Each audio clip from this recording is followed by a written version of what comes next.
Ever stop to think about those, real head-scratching moments in history, Yeah. the kinds of unbelievable events that just stick in our collective memory and, well, change how we see the past? Mm-hmm. Today, we're diving deep into a really fascinating set of these stories. Mm. The miracles attributed to Paul in some of our earliest historical records. Exactly. And look, we're not really stepping into a big theological debate here. Right. Instead, we're kind of treating these accounts as, well, pieces of historical information. We've got some really interesting excerpts from a text that looks closely at what these miracles might have meant back then. Okay. And our goal really is just to understand what this text itself tells us about their nature, maybe what purpose they served, and how they fit into Paul's overall mission. So digging beneath the surface a bit. Yeah, trying to uncover some fresh perspectives, maybe challenge some common assumptions you might have about them. Okay, let's unpack this then. Our source material, it actually details the locations where these remarkable events were said to have happened. We're talking about 5 towns spread across 4 different Roman provinces: Iconium, Lystra, Philippi, Ephesus, and Troas. And apparently, in each place, something pretty extraordinary was reported. That's right. Starting in Iconium, the text just mentions signs and wonders performed by Paul, and interestingly, others too, so a bit collaborative, perhaps. Then you get to Lystra, and there's that well-known account of a man, a cripple, being healed. Right, I remember that one. Moving over to Philippi, the focus shifts. It's about the expulsion of what they called a spirit of divination from a woman. So like a fortune teller sort of thing. Pretty much, yeah. Something understood back then as a supernatural ability, often tied to pagan practices. And then Ephesus. Ephesus is particularly interesting because it talks about special miracles. Special how? So special, apparently, that even things like handkerchiefs or aprons that had touched Paul could supposedly heal the sick and drive out evil spirits. Wow, that's quite something. Like a supernatural chain reaction almost. It is. Talk about leaving an impression. And then finally you've got Troas. That's the story of Eutychus. Oh, the guy who fell out of the window Ooh. during a sermon. That's the one. Fell during a very long sermon, apparently, and then was brought back to life. Pretty dramatic. Yeah, no kidding. Now, our source text, it does draw a bit of a line around that event in Troas. Oh. Yeah, it suggests this miracle was maybe more for the comfort of believers who were already there, not quite as focused on spreading the gospel to outsiders in the same way as the others. I see. So it served a different internal purpose. Seems to be the idea in the text. So because of that, for our chat today, we'll probably focus more on the miracles in Iconium, Lystra, Philippi, and Ephesus, and how they connect to Paul's broader mission. Okay, that makes sense. So this brings us to a really interesting question. Just how significant were these miracles in, the grand scheme of Paul's work? Right. It's easy for us, looking back centuries later, to maybe just see them as part of the story, the ancient narrative, and not really grasp their impact at the time. And the text we're looking at, it raises this exact point. It acknowledges that, well, in our modern world, we might not put the same weight on miraculous events. Sure. It even brings up Professor Ramsey's view. He suggested that generally, the miracles in Acts weren't actually all that effective in terms of winning lots of converts. Really? He didn't think they worked well? Not broadly, no. He saw Ephesus as a major exception, though. There, the growth in disciples does seem directly linked to these extraordinary things happening. Oh, okay. But the text also notes Ramsey pointed out an instance where a miracle actually caused a serious obstruction. Huh. A roadblock. That's fascinating. Yeah. So it wasn't always smooth sailing with supernatural success then? Apparently not. But then the text also highlights Luke's perspective in Acts, which, paints a rather different picture. Okay, how so?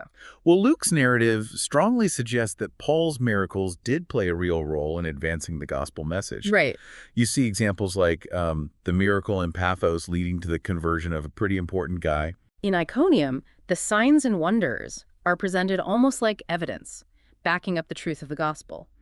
And in Lystra, the healing created an opening for Paul to explain his beliefs, his doctrine. So, an opportunity maker. Exactly. And then, of course, Ephesus is shown as this major spiritual victory achieved through these remarkable acts. It sounds like Luke saw these miracles as just a normal part of Paul's ministry, almost expected. like a standard tool he used. Yeah, that's a good way to put it. And the text even reminds us Luke probably didn't record every single miracle Paul performed. Right, there could have been more. Probably. It points to Paul's own letter to the Corinthians where he mentions the signs and wonders and power that happened when he was in Corinth. So they were happening elsewhere too, maybe unrecorded in Acts. Seems likely. Which leads us to a really critical question.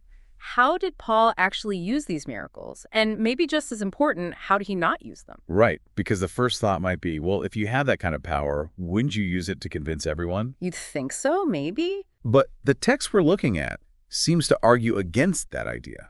Exactly. The text is pretty clear. Paul did not use miracles to sort of pressure or incentivize people to accept his teachings. Okay. There's no sign he offered healing if they listened or as a condition. And remarkably, the text points out we don't actually have explicit accounts of anyone Paul healed then immediately converting right then and there because of the healing itself. That's really striking when you think about it. What about the lame man at Lystra? Well, the text suggests he might have already been kind of receptive to Paul's message, a hearer, even before he was healed. Ah, okay. So maybe open-minded already. Possibly. So while he might well have become a follower later, the text doesn't definitively say his conversion was a direct result of the miracle. It's almost like the healing met a physical need and the spiritual decision was, well, maybe separate or followed later. Interesting distinction. And you can make a similar point about the woman in Philippi, the one with the spirit of divination. Some scholars, like Bishop Lightfoot apparently, inferred she converted along with Lydia and the jailer, but Luke's account itself, it just details her shouting things about Paul and Silas and then being healed. It doesn't explicitly say she became a Christian. So the direct link isn't stated. Not explicitly in Luke's telling, according to this text. And the text draws a really interesting parallel here with how the early church approached charity. It references Professor Harnack, who observed that early Christians generally didn't use their acts of charity, feeding the poor or caring for the sick, as a way to deliberately lure people into converting. So it wasn't a recruitment tactic. That's the argument. It makes you think about the motivations, doesn't it? Yeah. Even way back then. The text even touches on other historical missionary practices, like the old idea of paying scholars in India to attend Christian institutions, which was later abandoned. Right. And it kind of raises questions about some modern debates, too, about whether material benefits should ever be linked to religious instruction. Yeah, complex issues there. So if Paul wasn't primarily using miracles as a direct conversion tool, how do they help his preaching? Our text outlines 4 key ways, you said. That's right. 4 ways these extraordinary events seem to have assisted his mission, according to the analysis. Okay, let's break those down. The first one seems pretty straightforward. Miracles got people's attention. Yep. Simple human nature, really. You see something incredible, you want to know what's going on. Yeah, exactly. The sheer wonder of these healings, like the one in Lystra, it just drew crowds. People were naturally curious about the person who could do such things. So it created an audience. Precisely. It gave Paul an opportunity to address a gathered group, people who were maybe already buzzing about what they'd seen or heard, and then share his message. The miracle sort of prepared the ground for the preaching that followed. Sets the stage, essentially. Big event, big crowd, chance to speak. Makes sense. Yeah. Okay, what's the second way? The second way the text highlights is that these miracles were widely understood, across cultures really, as a sign of divine approval. Validation. Ah, like a stamp of approval from God or the gods. Pretty much. It was a deeply ingrained way of thinking back then. The text even gives an example from outside the Bible, Tacitus, recording an alleged miracle by the Roman Emperor Vespasian in Alexandria. Oh, yeah. What was that? He supposedly healed a couple of sick men, and this was immediately interpreted as a sign of divine favor towards him, that the gods approved of his rule. So it wasn't just a Jewish or Christian idea then? Not at all. It was a common way to read extraordinary events. Performing a miracle was like having a very visible endorsement from a higher power. Okay, I get that. And the text points to biblical examples too, of course. Christ pointing to his own works as evidence. Nicodemus saying, no one can do these signs unless God is with him. Right, John 3:2. Exactly. Even the common belief, like the blind man Jesus healed, said that God does not hear sinners.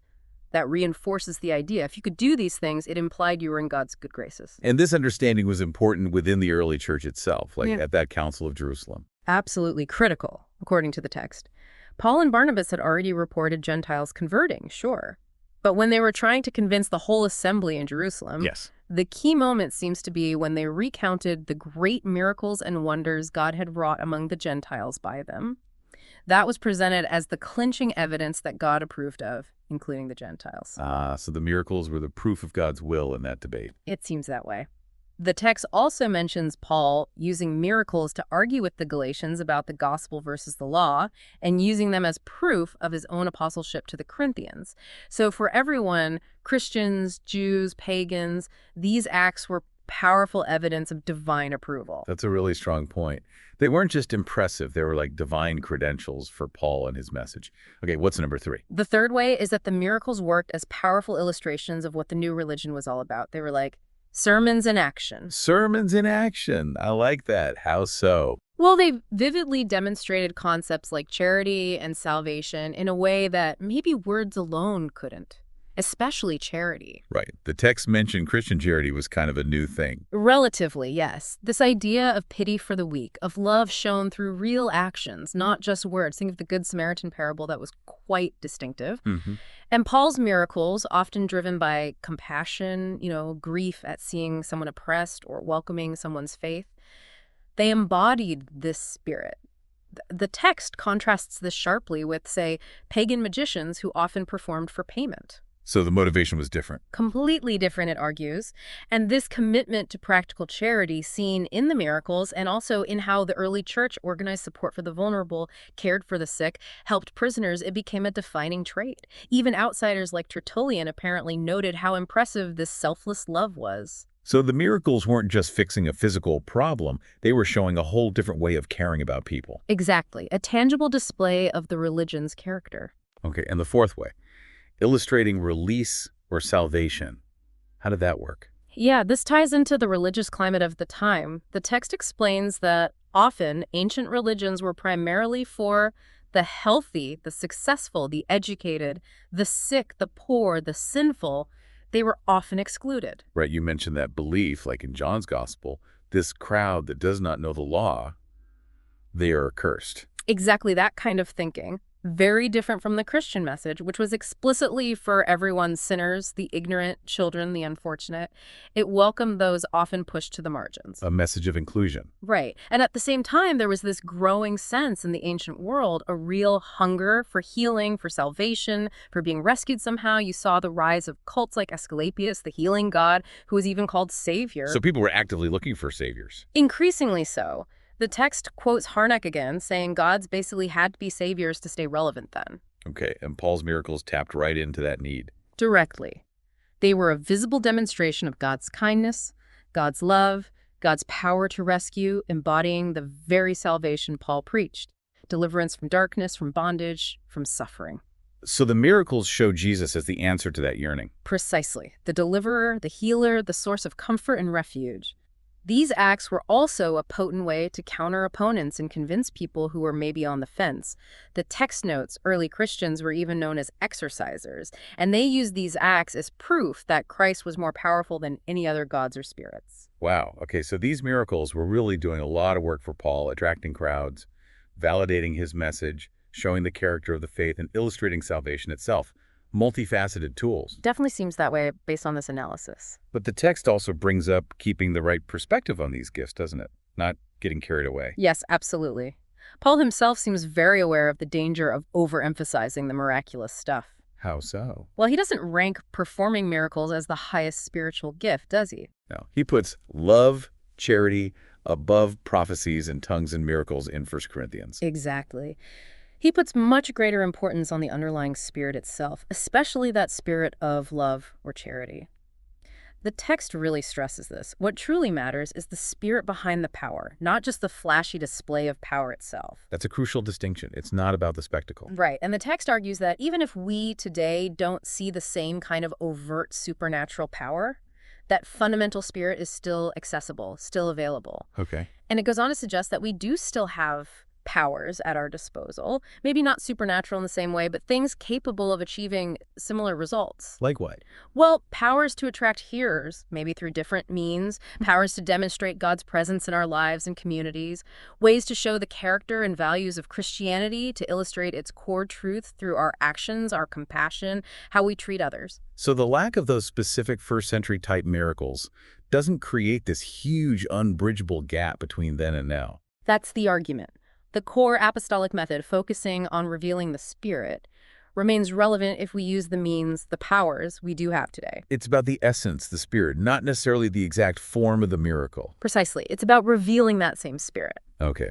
So wrapping up our deep dive here, it seems the big takeaway is that Paul's miracles, while significant, weren't primarily about forcing conversions through sheer power. No, much more nuanced than that. They were more about getting attention, showing his message had divine backing, and really vividly demonstrating Christian charity and the idea of salvation to a world that was looking for answers.